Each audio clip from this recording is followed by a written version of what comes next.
Guys, welcome back. Today we are discussing few multiple choice question or practice questions for NBDE exam or for NEET MDS. So let's get started with today's first question we have on the screen is regarding the restoration of endodontically treated teeth.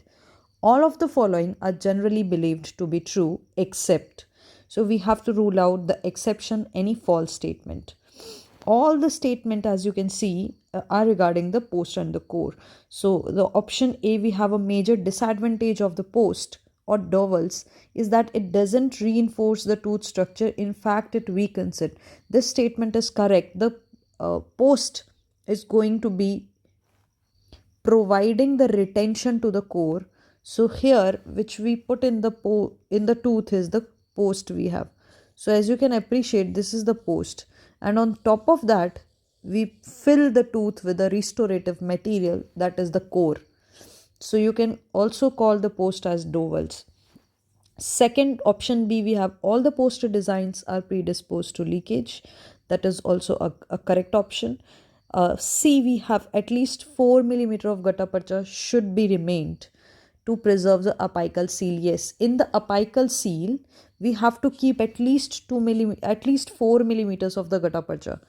So if you have done a root canal treatment, we fill the root canal with a gutta percha, and if you are doing the post and core, then we have to remove the coronal part of the gutta percha and then replace it with a post and core. So apically we should leave at least 4 millimeter of the gutta percha. So this is to prevent the perforation or any leakage. So this option is also correct. Then option D, the threaded screwed post are preferred over the parallel sided and tapered post. This statement isn't correct because parallel posts are the post which are the best. So parallel posts are preferred in fact over the threaded or the tapered post. So this statement is going to be the answer. Now let's have a look at the post and core system. So what is post and what is core? All different types and the principles we have to put for providing a post and core to a teeth. So post can be a threaded or non-threaded post. So post is something which we are going to fill in the root canal. See, apical in the root canal, we have to leave minimum 4 millimeters of the gutta percha, and on top of that we can put the post. So if you are putting a post, it can be threaded like a screw, like implant. So it can come in the threads, or it can be non-threaded like a smooth post. This post can be tapered as you can see, or it can be parallel. Both the sides of post can be either tapered or they can be parallel. This post can be made up of metal or post can be made up of fiber. You all have seen the fiber post as well. So depending on the nature of the post, we have different classifications for the post. Now you have to remember this, the main purpose or main function of this post is to provide a strength or retentiveness to the core. So core is the material which we are going to fill the tooth coronally with. We want this coronal restoration to stay in the tooth. For that purpose we are adding the post to it. So that's the main purpose of the post. And always remember that the post weakens the tooth structure, because if we want to place a post, we have to widen the canal. When we are widening the canal, so around the canal we have the dentin structure. And since we are over preparing the canal, then some amount of dentin more we are removing in order to place a post. So that is the reason that post weakens the tooth structure. Like that, we have few principles like GP, the gutta percha should be 4 millimeter. At least we should keep 4 millimeter of the gutta percha apically, and coronally we can remove the gutta percha and fill it with a post. So why 4 millimeter of gutta percha we are leaving apically? That is to prevent any leakage or to provide an adequate seal in the apical area. So that's the purpose. Now talking about the width or diameter of the post. Now this diameter of the post should not exceed the diameter of the canal. So if you are exceeding the post diameter more than the canal diameter, every 1 millimeter increase is going to increase the risk of the fracture of root by 6 times. So the post diameter should be 1/3 of the root. Say suppose this is the diameter of the root. Now divide it into 3 portions and 1/3 should be the diameter of the post. So optimal post diameter for the mandible incisor is 0.6 millimeter. For maxillary incisor, maxillary and mandibular canine and the palatal root of the maxillary first molar, it is 1 millimeter. So that's the ideal or optimal value of the post diameter we take. Rest all the teeth we take a post diameter of 0.8 millimeters.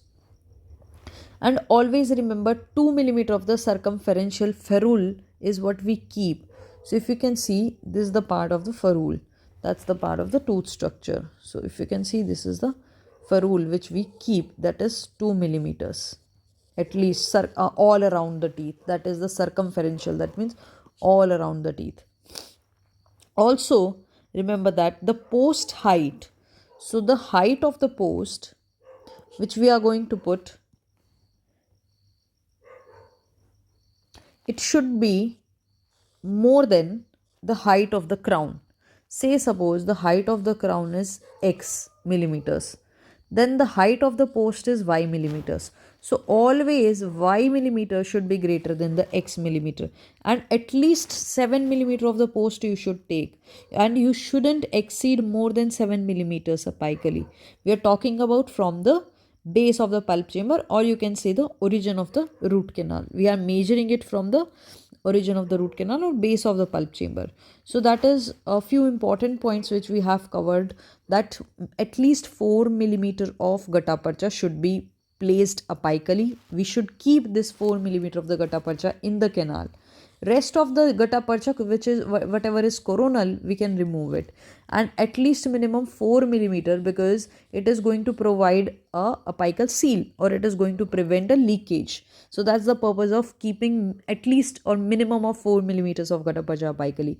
Then talking about the diameter of the post, this diameter of the post should be 1/3 the diameter of the diameter of the root.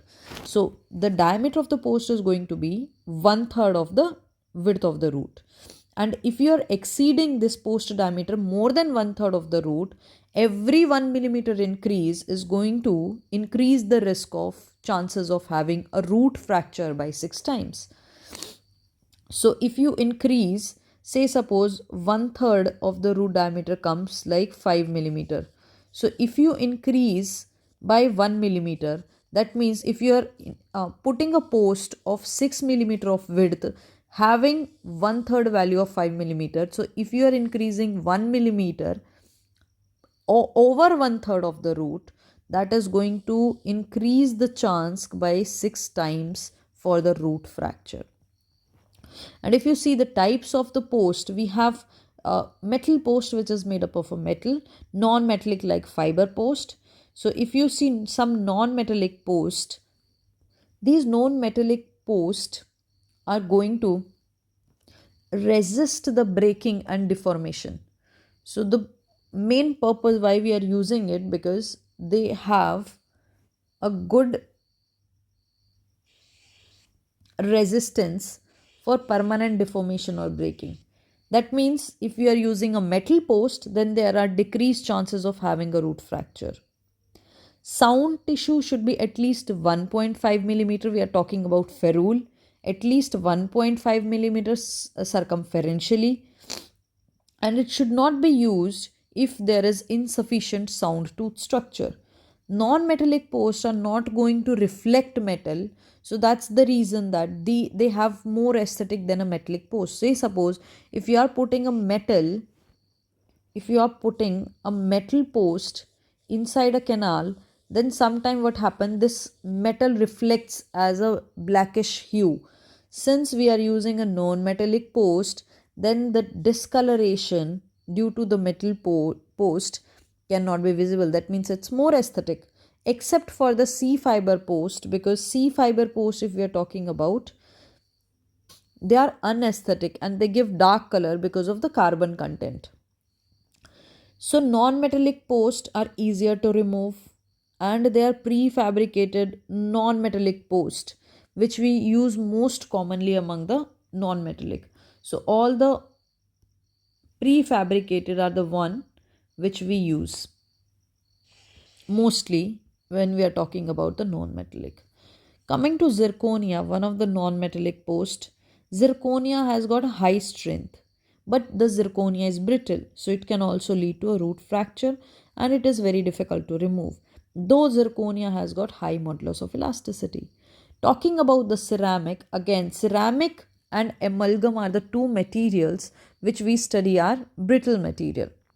So ceramic again is a bit brittle material. It can be strong too.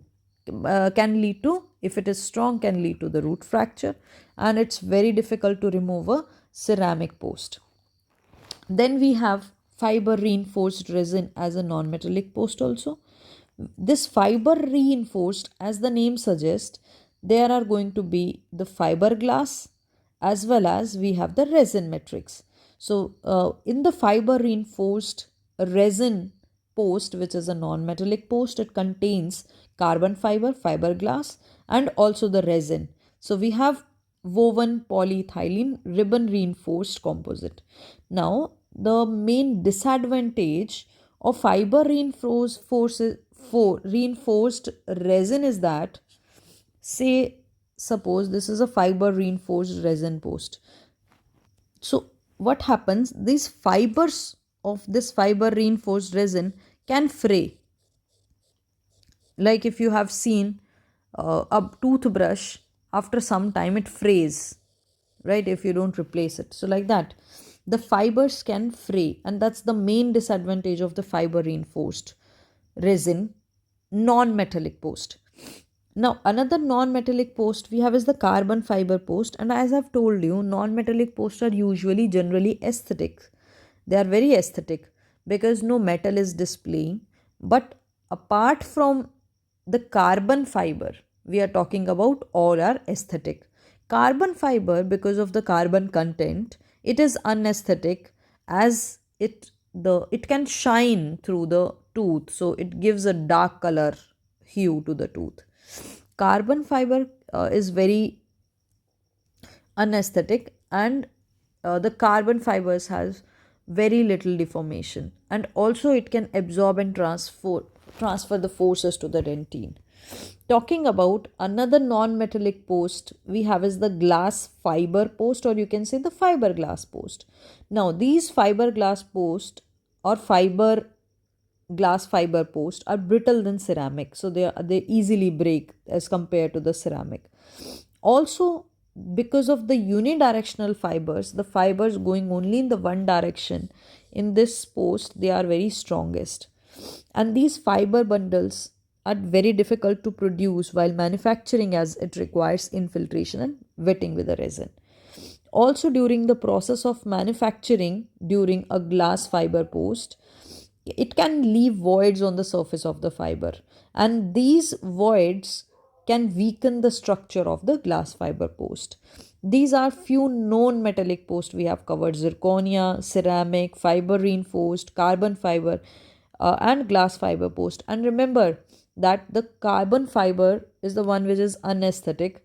Rest all the non-metallic posts are quite aesthetic, and we require at least 1.5 millimeter of the tooth structure if you want to place a non-metallic post. Now coming to the metallic post. These metallic posts, as the name suggests, are made up of metal. So it can be either prefabricated. This can be again serrated yet or threaded. Also, the metallic post can be custom made according to the anatomy of the canal. So first of all, we take wax, and from the wax we are going to record the anatomy of the canal, and then with the lost wax technique we are going to replicate that wax pattern with a metal setup. So that is how we can make the custom made cast post. So these metallic posts are very corrosion resistant. They have got quite a good strength, and they are more radio opaque, can be easily make out in a radiograph. As you can see over here, it is quite visible in the radiograph. The main disadvantage is that it is not very aesthetic, so we don't use it in a anterior teeth, especially in the anterior teeth, because of the display of the metal can cause a hue which can discolor or give a blackish hue, blackish appearance to the crown, or we can say to the tooth. So that's the reason we don't use metal post in the anterior teeth.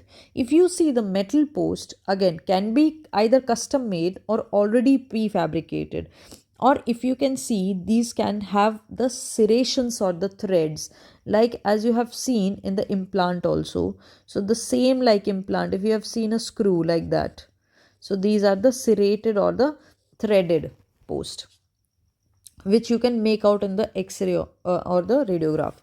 So these prefabricated metal posts can be made up of metal like stainless steel, titanium alloy, or if you are using the gold alloy, type 4, which is the extra hard type of gold, can be used for cast metal post. Now, if you see a diagram over here, or I can say a radiograph that is asked previously in the AIMS exam, this particular picture. So, if you can see the fiber post, so they can give you a radiograph like this, and you have to detect that which kind of a post is this in this radiograph. As you can see, it's a smooth post because there is no serration. Also, you can make out a tapering. So these are tapered post. These two are the tapered post. And the third point you can very well appreciate over here is they are quite radio opaque. Since they are very white, so we can make out that these are the metal posts. So metal posts are going to be quite radio opaque, so you can see very white. You can differentiate, in fact the fiber posts are not so radio opaque as compared to the metal. So core which we use for a prefabricated metal post is direct restorative material. So if you can see this radiograph over here, we can see that it is quite radio opaque, so very demarcated white color, so that means it's a metal post.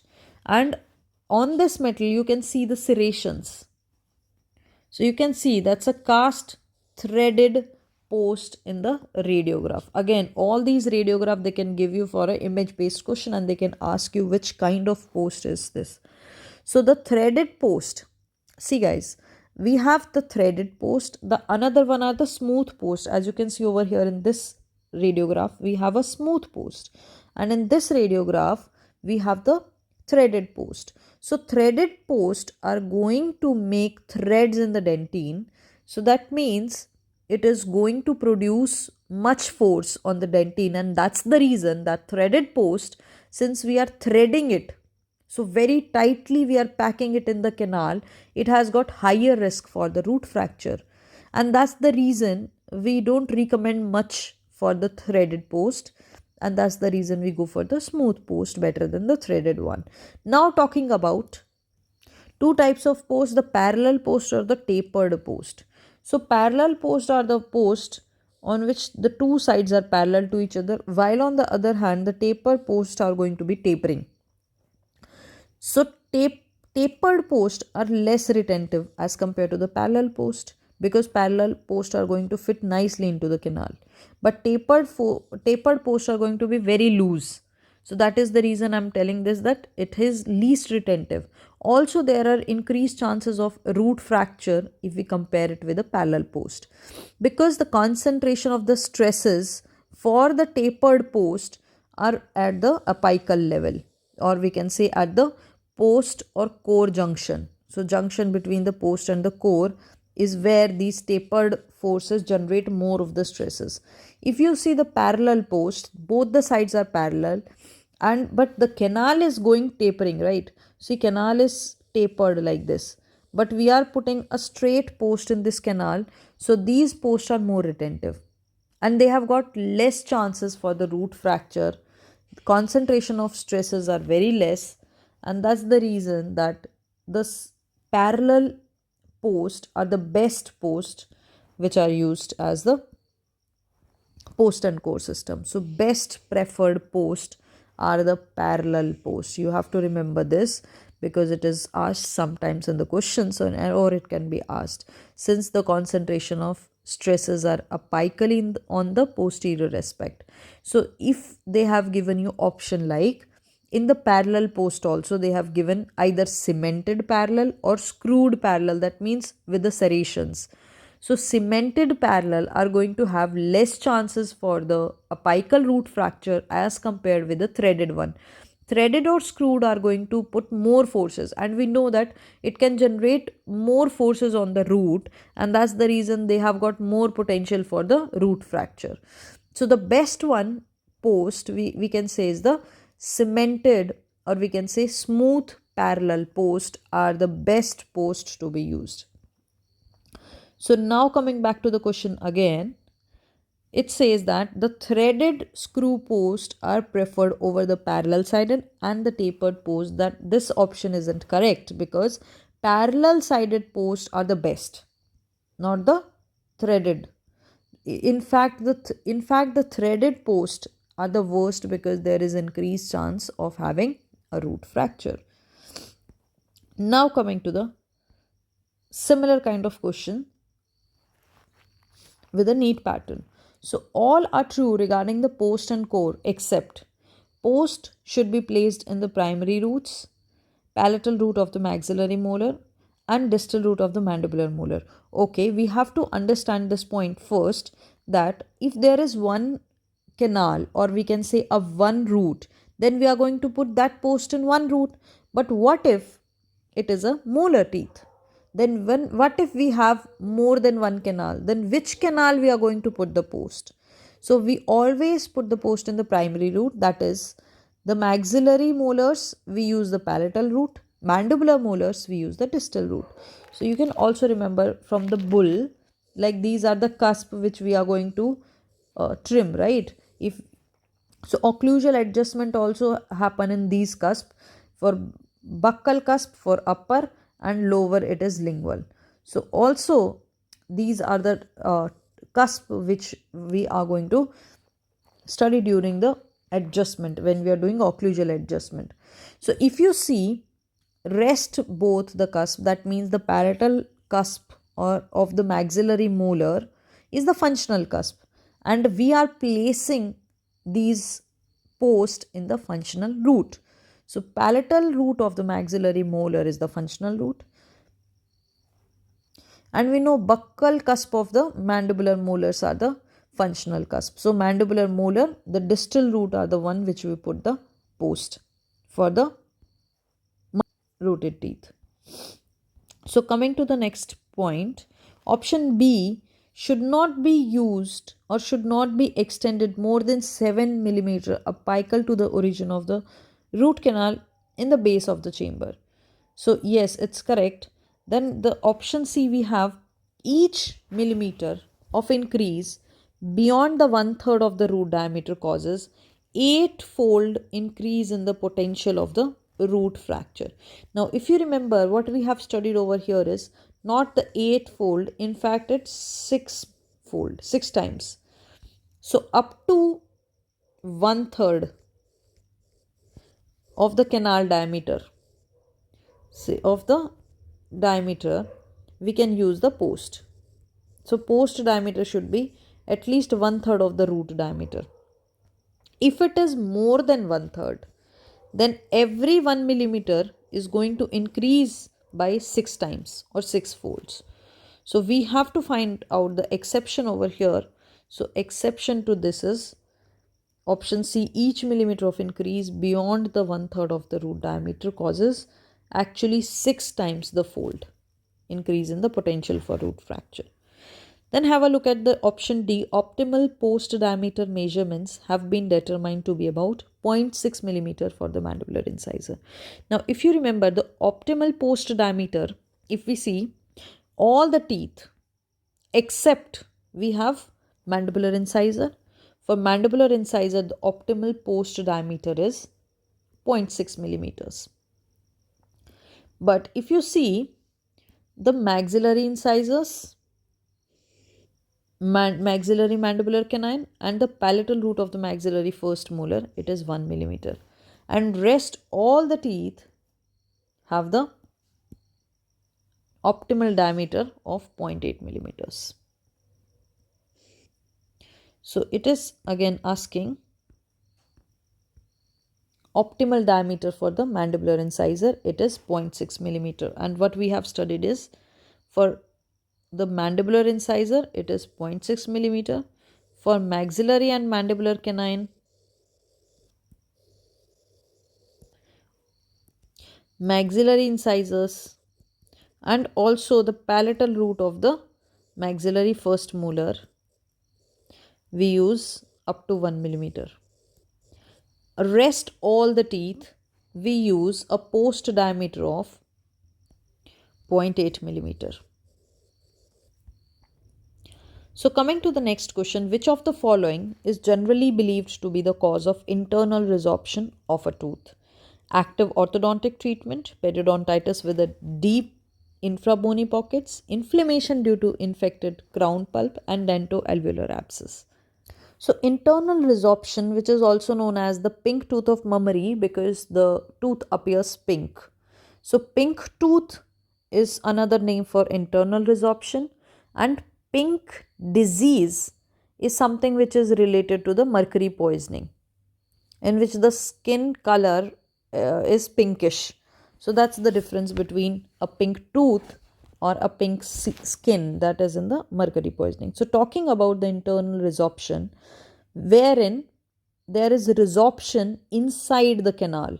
As the name suggests, it is internal resorption, which is also known as pink tooth of mummery or odontoclastoma. Now, this internal resorption is mainly either due to chronic irreversible pulpitis, or we can say asymptomatic irreversible pulpitis, or it can be also due to trauma. So what happens if you see histologically? First of all, let's have a look at the radiograph. If you see, this resorption is inside the canal, right?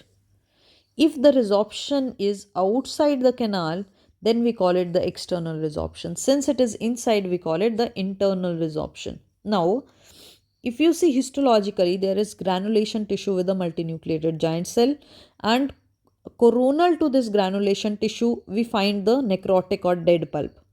And dentinal tubules contain microorganism. Also, the connection between the necrotic pulp and the granulation tissue sometimes can be found in the dentinal tubules. Now, how we are going to resolve this internal resorption?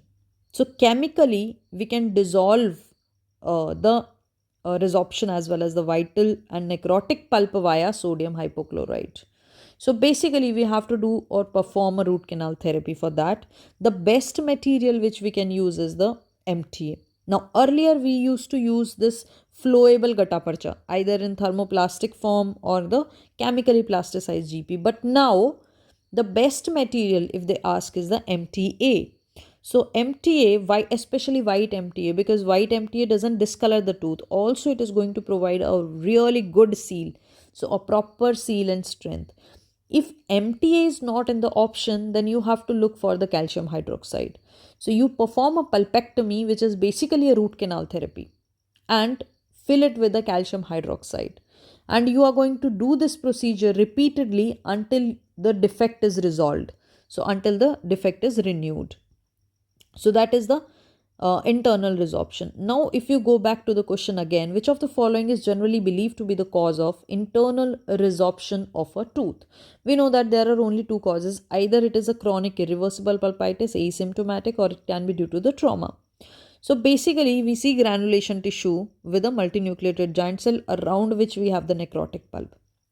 So the answer to this question, the active orthodontic treatment, no. The periodontitis with the deep infrabony pockets, no.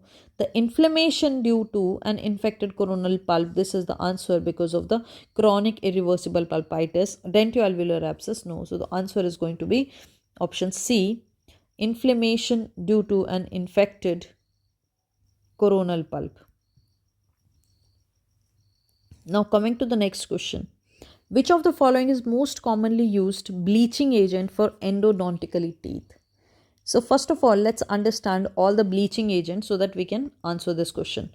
We have two kind of bleaching. Either you can do bleaching in a vital teeth, that means the tooth is alive, or you can do bleaching in a necrotic teeth, or we can say a non-vital teeth. So in the vital teeth, if you are prescribing a patient homemade bleach, then that is called a night guard, because the patient wears that guard which is filled with the bleaching at night. So during the night time, at least 8 to 10 hours per day, is we recommend the patient to use the guard, to use this night guard, which is filled with the 10% carbamide peroxide. So we give clear acrylic tray, on you can say the nitrite tray, which is 0.5 to 0.75 millimeters. And in this tray, you ask the patient to load 10% carbamide peroxide, use it in night time. Or the patient can also use during the daytime for at least 6 to 8 hours per day for 3 weeks. Then we can also do bleaching professionally in the dental clinic. In a vital teeth, that is known as a power bleach, which is in office bleach, which is the physician or the dentist is going to bleach in a dental setup.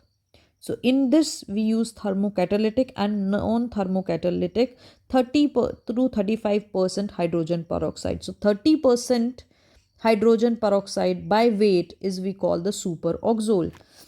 If you see a necrotic teeth or a non-vital teeth, if we are prescribing, basically we are putting the bleach and sending the patient home, and the bleach is going to do its work at the home. So that is the walking bleach. That means you are putting the bleach inside the tooth and you are sending the patient.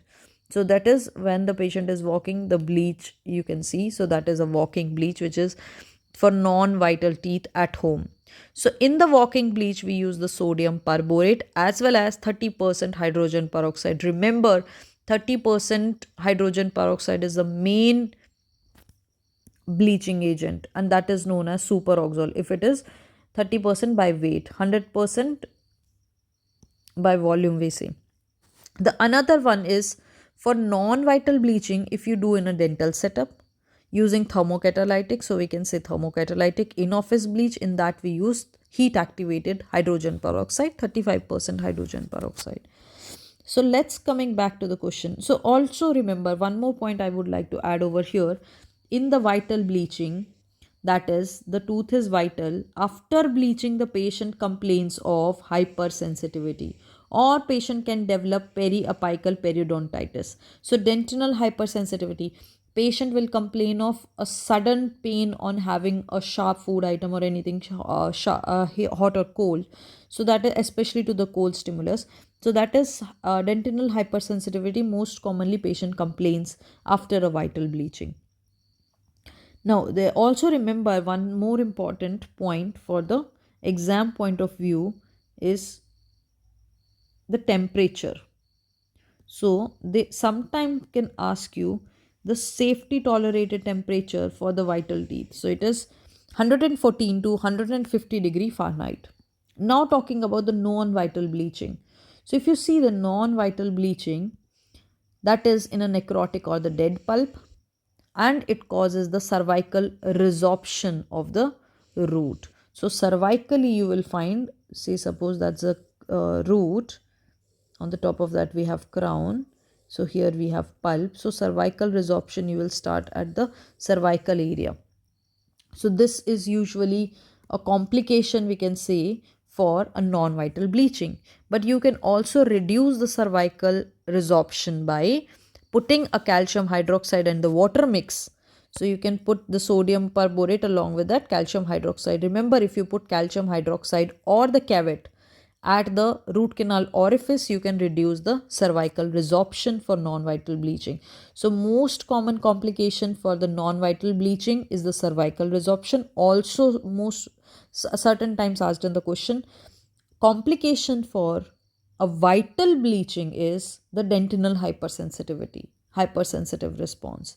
So coming back to the question, which of the following is most commonly used bleaching agent for endodontically treated teeth? Ether, actually we do not use ether.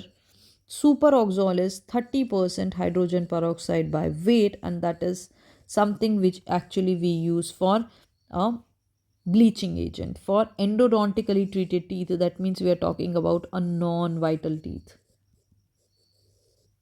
So in a non-vital teeth, we use 30% superoxole. Now there are two techniques. One is at home, that is the walking bleach. So working bleach we use 30% hydrogen peroxide superoxole plus sodium perborate. Then we have the professionally applied bleach which we use in the dental clinic, that is the thermocatalytic. In that we use heat activated 35% hydrogen peroxide. So basically 30% hydrogen peroxide is going to be the answer, and 30% hydrogen peroxide by weight is what we known as the superoxole. Chloroform again not used as the bleaching agent. In fact, it is used to dissolve the gutta percha. Now, sodium hypochlorite is an irrigant. We use it as an irrigant. So, answer is going to be the superoxole. So guys, that's it for today's lecture. I hope that you have enjoyed it. Notes for this particular lecture will be in the description box below, so you can check out the link in the description box below for notes of this particular video, or also you can check out our website www.xtooth.com for more interesting notes. So guys, till then, keep reading, keep learning, stay motivated. I will see you soon in the next lecture.